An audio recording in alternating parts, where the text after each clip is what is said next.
Assalamu alaikum. Hello everyone. Welcome back to my another video.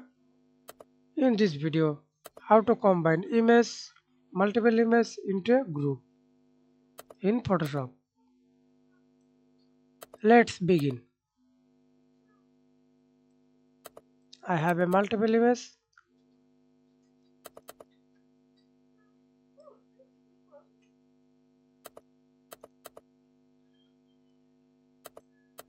First of all, align this.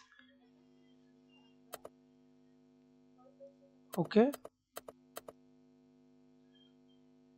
Okay. Then click, hold shift, select for multiple image. Press Ctrl Z for group.